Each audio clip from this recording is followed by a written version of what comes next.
Hey everybody, what is going on? Hexlex here. Got another Master Duel video for you, coming at you with Fallen Mitsurugi. We're not only playing the Fallen and the Virtuous in this deck, we're actually playing a more extended branded package, including Fallen of the White Dragon, as well as quite a few of the branded extra deck cards. So the idea here is that we can use Fallen of the White Dragon to grab Dogmatica Ecclesia. Dogmatica Ecclesia can then search up the Dogmatica Maximus. This has the ability to not only send cards from our opponent's extract to the graveyard, but ours as well. The idea being that we can use Maximus to send Herald of the Arclight, which can then search up our Mitsurugi plays. Now here in this first game, our opponent's going to be going second here. We're up against Dracotail. They're going to begin with the Malulu, and we are going to fire off the Fuelos in response. Of course, Dracotail can play through Fuelos fairly well. Arguably better than a lot of other meta decks here. Wow, that's really weird. Why is my replay freezing? There we go. I've never seen that happen before. Anyway, they're going to fuse all three of the monsters in hand into Arthelion, which was, I believe, Quem, Druisworm, yep, and then another Malulu. So we're going to get a draw off of that. They're going to get to set off of the Arthelion, as well as use the Malulu effect. Now they're going to, set off the Arthelion. They set off the Malulu, and then they add off the Arthelion. That in-game hiccup there really kind of screwed me up for a second. Anyway, they're going to add all three cards back. This, I think my opponent made a pretty classic Dracotail misplay that a lot of less experienced Dracotail players do, where when they summon for Arthelion, they just fuse for all the options they can. My opponent did not have to do that. They really only needed to fuse Malulu plus one of their other monsters to make Arthelion, but now they basically just show me they have a Druisworm for no reason. Anyway, now they're going to go for the Rahu here, and we are going to use our Ash Blossom in response. Fua only giving us the one draw, and we already had Ash Blossom anyway, so pretty much as if we didn't even open it in this case. Alright, so they're going to special summon out a Dogmatica Ecclesia from hand, setting the Fallen of the Virtuous that they added, presumably, and then passing back over to us. We're top decking pre-prep here, which is not bad. I mean, we already have both of our main starters in Fallen and Habakiri, but we definitely don't mind the pre-prep here as well. So after pre-prep, I am going to start baiting out their plays with the Fallen of the White Dragon, but I was not expecting them to chain so early.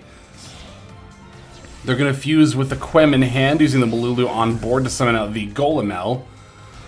I mean, it makes sense why they're chaining here, right? Because they want to negate my Fallen of the White Dragon with the Malulu. I'm just a little surprised because I already showed them pre-prep, and typically, I think that was a misplay, actually. You know, typically I really don't like leading with both engines in a multi-engine deck. I like leading with one and getting them to use all of their disruptions on that engine if possible before going into my next one. But here I was a little bit worried about Droll and Lockbird, and I'm like, okay, if I get Drolled, I at the very least want to be able to, you know, summon out Murakumo off the mirror. Alright, so Kusanagi gets to add back the Ritual. Now Murakumo is going to board wipe. And we're going to chain block with the Aramasa Search. Chain blocking with that because I don't really care about the search here. Now, they are naturally going to use the Fallen of the Virtuous against my Murakumo. I'm going to make them discard a card in order to do that, though. We're going to give up the Malulu in hand. Alright, there goes my Murakumo, but we get to add the Futsuno Mitama. Still wipe their board anyway. Now, of course, it's important to note that Dracotail monsters can revive if two or more monsters hit to the graveyard at the same time. Not that I can link summon anyway, because I've already used Fallen of the White Dragon, but even if I hadn't here, I would definitely not want to be activating those effects from my opponent's graveyard, so I would be avoiding the link summons. Here they are going to use the Druisworm to banish out my Murakumo, which is a little bit annoying, but I can always just add it back off Kusanagi in a follow-up play, and besides that, we're still able to summon out Habakiri and then send it away for the Ritual in order to revive the Futsuno Mitama in the graveyard. We also already know the face down card is a Ketu, I believe it was, that was searched off the Malulu that was most recently fused, and we already have Ash Blossom for that. So between that and Prayers and Great Purification and now Fallen of the Virtuous, I'm really not concerned about what my opponent's got here. Druisworm's going to send the Futsuno Mitama. Again, I actually don't really care about that because of just how many disruptions I have here. And of course, we get to add other Fallen of the Virtuous off of Albion during the end phase. They're going to use Alba Lanatus to grab the Branded Fusion during my end phase, sorry, off their effect, before drawing for turn. They've got Maxi, which are going to fire off. Not going to use Ash Blossom against that because we can definitely disrupt their plays without having to give them any draws here. We're going to Ash Blossom the Ketu, and they're actually going to concede at that. But if they'd activated Branded Fusion, what I would have actually done here is activated Great Purification and then chosen not to revive. Sounds really weird, but again, that would give them 0 draws off the Maxi, and then they would have literally nothing. Then on my turn, I could just use Prayers to revive like Kusanagi or something. It would have been very easy for me to find lethal without even, you know, summoning off the monster I tribute for the Great Purification there. But, yep.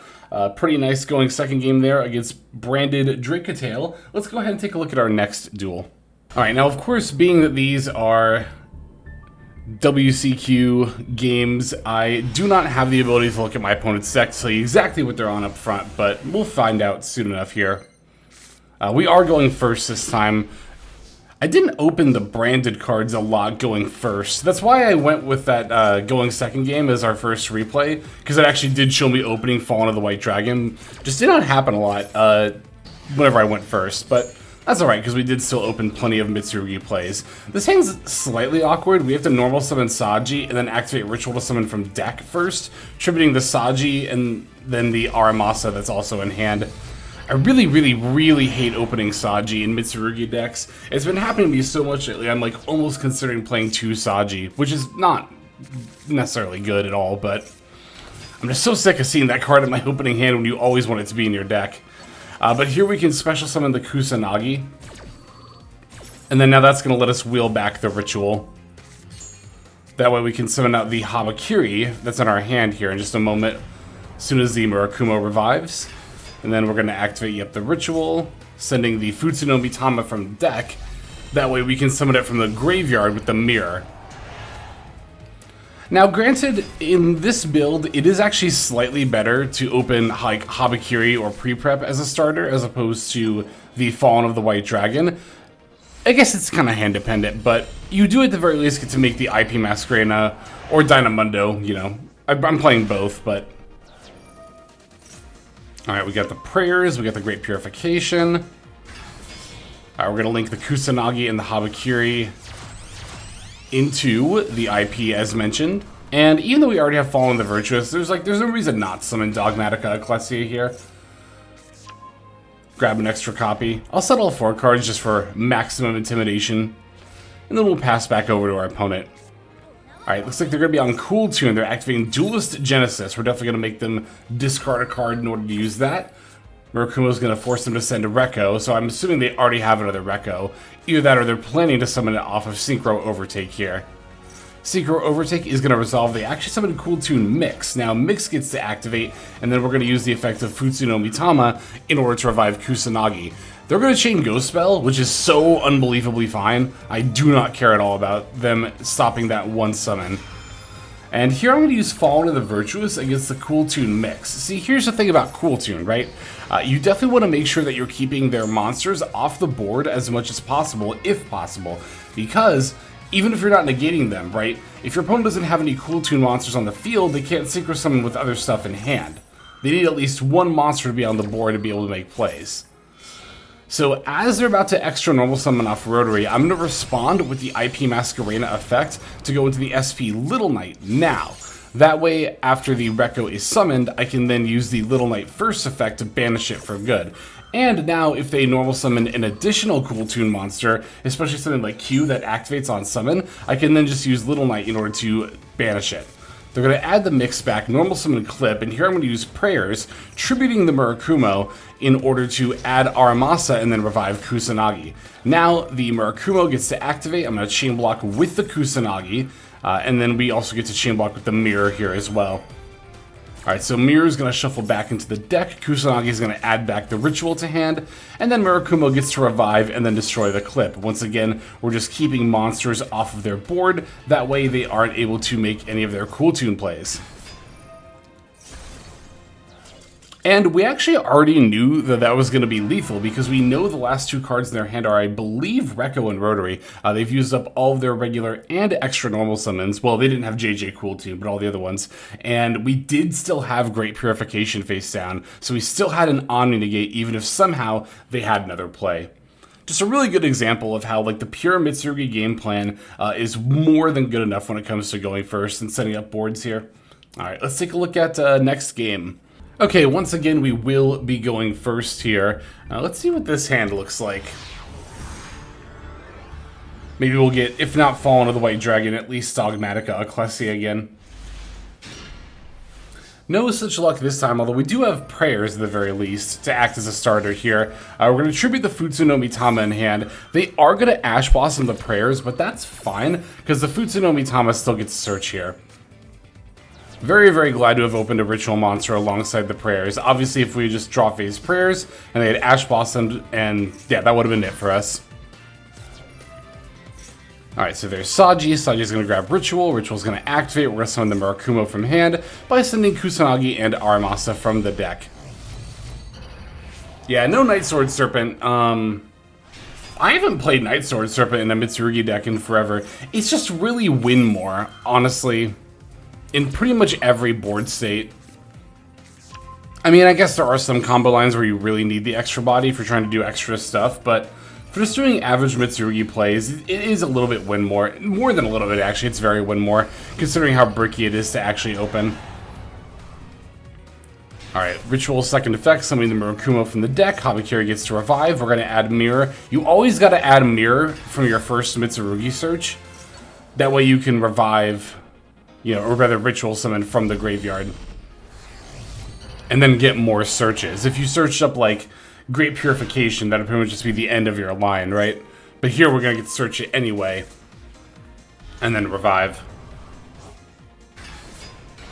Gonna normal summon this extra Droll and Lockbird and use that as material alongside the Habakiri. I could have also just linked like Habakiri plus Murakumo. Wouldn't have been that big of a deal, but because the Murakumo can be revived off the Futsu no Mitama. But of course, they could always banish it with like a Bastille or something. Better safe than sorry. Alright, looks like it's branded. We're going to Droll after they use Albion here. They're going to go Fallen of the White Dragon. Now, granted, that Droll does mean I can't revive my Mitsurugi monsters. And against branded, Droll doesn't do a lot, so that's actually kind of debatable how good that play actually was. There's a real argument for me just not using Droll and Lockbird there. So like I said, we're going to have to play a little bit carefully here, but we're going to revive Kusanagi first off the Futsu no Mitama.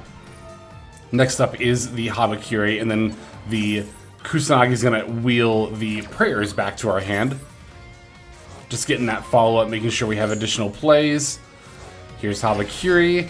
They're going to summon Albaz and then activate. I'm going to use the Great Purification here, sending away the Murakumo. Now, granted, because of the Droll and Lockbird, Murakumo cannot revive itself off of its own effect. However, the Futsu no Mitama can still revive. So, next time they special summon, we're just going to revive the Murakumo. And sure enough, here is Ecclesia and the Dark Dragon.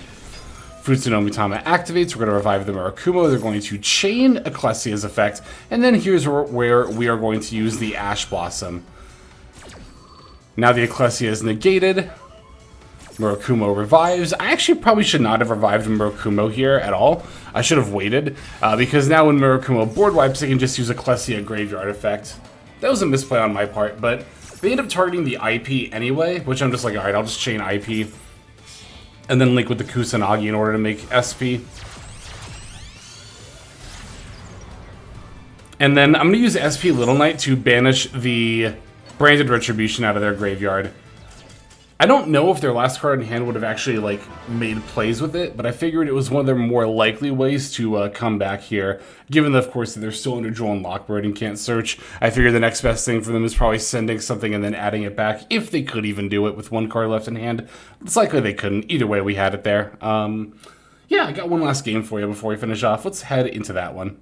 And this final duel is actually going to be against Enneacraft. I know that because this is the one game that I played. I snuck in right before the WCQ qualifiers started when I was testing this deck. Alright, so here we've got actually a pretty solid hand. I would not have minded losing the coin flip with a hand like this with Droll, Super Poly, and Fallen of the Virtuous. Yeah, I haven't even mentioned that yet. We are on a Super Poly package because we have so much room in the extra deck. Again, with the Dogmatica cards and also Fallen of the White Dragon, there's a decent amount of games where you won't even really go into the extra deck. And if you're on a Deer Servant, have I touched on that yet? I was going to talk about it a little bit more in the deck building portion, but the Deer Servant is obviously fantastic in this deck. I'm not on any because I don't own any. But again, I'll talk about that, I guess, more in the deck building portion here in a moment. Okay, so there is the ritual for the Murakumo. I think we had a normal summon Kusanagi, right? Because it was in our opening hand? Yeah.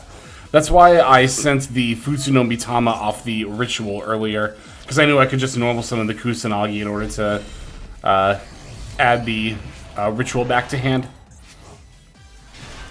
But yep, now we can use the Mirror, revive the Murakumo, gives us access to both the Prayers and the Great Purification. And the other 2 spell cards in our hand. I mean, this hand is just stacked, honestly.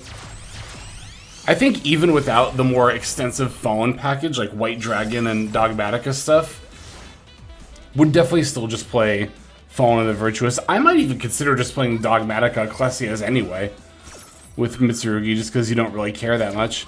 Alright, here I made a huge misplay using the Murakumo effect against the Enneacraft reveal effect, because obviously it's not once per turn at all, so they can just keep doing it. As they summon, I'm going to do so as well, first surviving the Habakiri. I'll let them keep setting cards. Mitsurugi actually ends up being a really bad matchup for Enneacraft, for honestly, mainly the reason that you can always chain block your Murakumo, so you can always board wipe them without triggering the effect that would destroy a card. Here we did end up triggering the effect of Dracotail, but that's because we used Great Purification. Great Purification does still negate the Pixia, by the way, so Fallen the Virtuous... oh, it doesn't get to pop here, because the Dracotail says cards can't be destroyed for the rest of the turn. So Enneacraft spell cards, specifically. Monsters and Enneacraft spell cards. Alright, now here I am going to use Droll and Lockbird, even though it's going to cause me to not be able to revive this Habakiri that's on the chain link here, because, of course, I really don't need Enneacraft being able to search more of their stuff. There's a Torimar, thank God it's in the Pendulum Zone and not on the field. Ugh, I hate a Torimar. I've never hated a card more than a Torimar. Such a gross effect. Worse than any Floodgate. Anyway.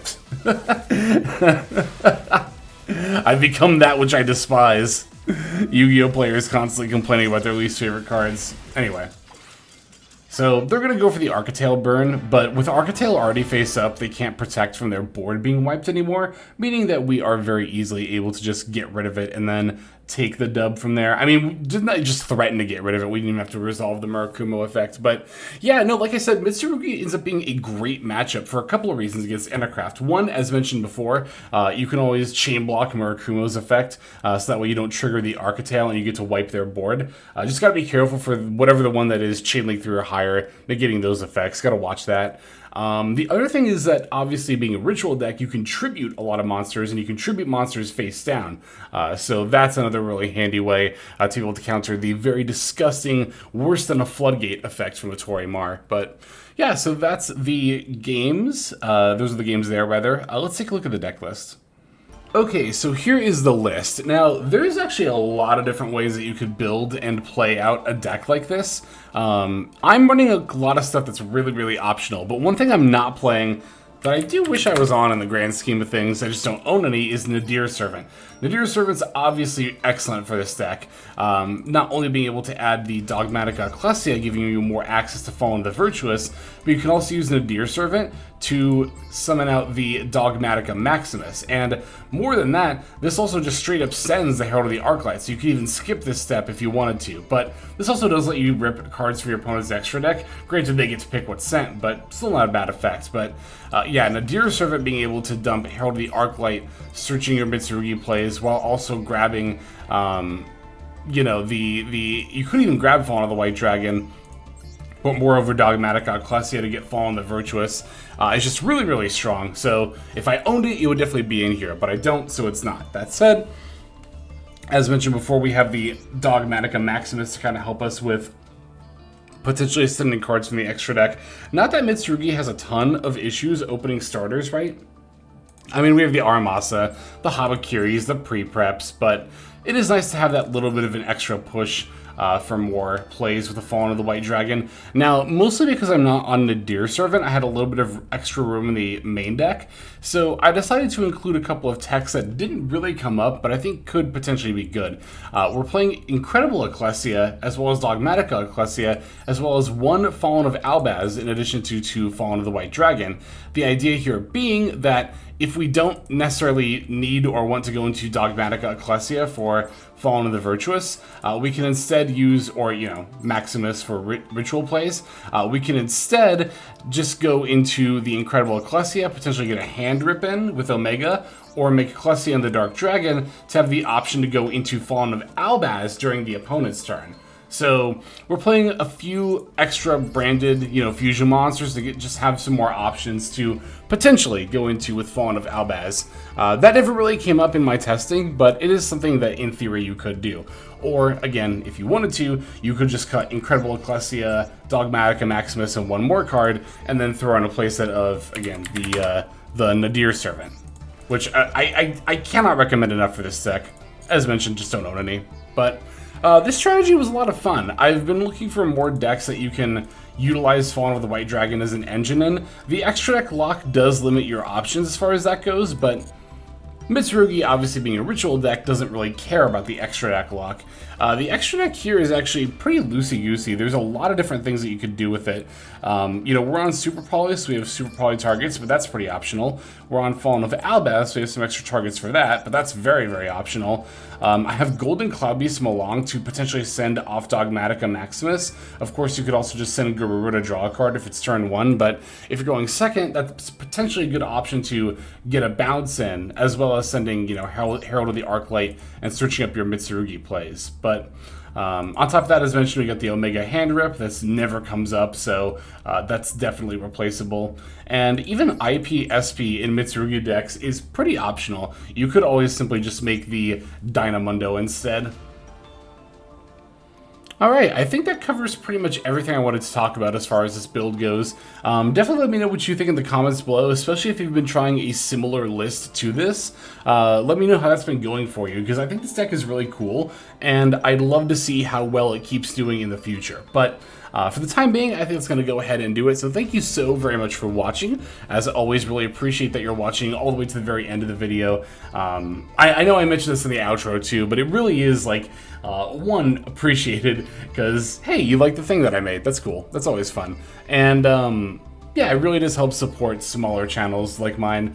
Means a lot. But that's going to do it for now. So let's move on to our outro so we can thank our YouTube members and Patreon subscribers.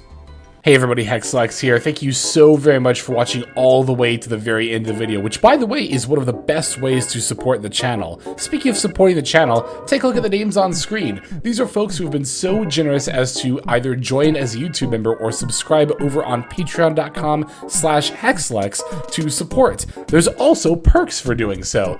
If you would like to see YouTube videos early, as well as some exclusive videos that get uploaded to YouTube, but for one reason or another I decide not to publish, definitely go ahead and hit that join button to see content early, as well as some exclusive content. If you're looking for more exclusive content, over on patreon.com, I upload exclusive videos that are not posted on YouTube just about every single day.